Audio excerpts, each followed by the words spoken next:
Pemirsa, usulan rancangan undang-undang RUU larangan minuman beralkohol masih menimbulkan polemik di tengah masyarakat.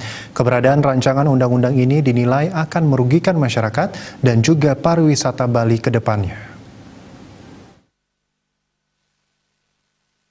Rancangan undang-undang larangan minuman beralkohol menimbulkan perdebatan di tengah masyarakat. Tak terkecuali Pulau Bali yang merupakan tujuan destinasi pariwisata dunia. Menurut pelaku pariwisata Agung Tri Chandra Arka, keberadaan RUU larangan mikol ini tidak diperlukan dan sangat merugikan masyarakat Bali. Seperti diketahui bersama, keberadaan mikol sangat mendukung pariwisata Bali selama ini. Selain itu, melalui Pergub tentang Arak Bali ditujukan untuk melahirkan produk kearifan lokal Bali. Chandra Arka menambahkan, Bali harus memiliki otoritas khusus yang mendukung seluruh elemen pariwisata dunia.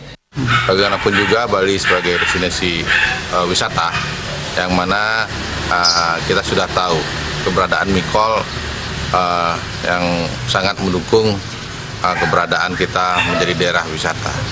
Yang kedua, kearifan lokal yang mana Pergub yang akan dikeluarkan oleh Bapak Koster untuk Arak Bali itu kan yang beliau bermaksudkan untuk suatu produk yang melahirkan kearifan lokal, yang mana seperti negara-negara yang kita ketahui seperti Jepang ada sake dan lain sebagainya.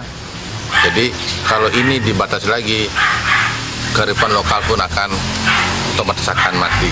Mikol ini hanya sebagai pelengkap, bagian dari suatu pendukung pariwisata. Kalau ini dilarang, apa yang terjadi kita nggak bisa bayangkan. Ini merupakan undang-undang yang undang-undang pemberhentian mikol ini sangat-sangat merugikan masyarakat Bali. Pihaknya berharap kepada anggota DPR RI wilayah Bali dari seluruh partai dan juga anggota DPD agar memperjuangkan RUU minuman beralkohol tidak diberlakukan di Bali. Berbagai elemen masyarakat sudah menolak RUU mikol yang dampaknya akan sangat merugikan Bali ke depannya. Andika, Bali TV.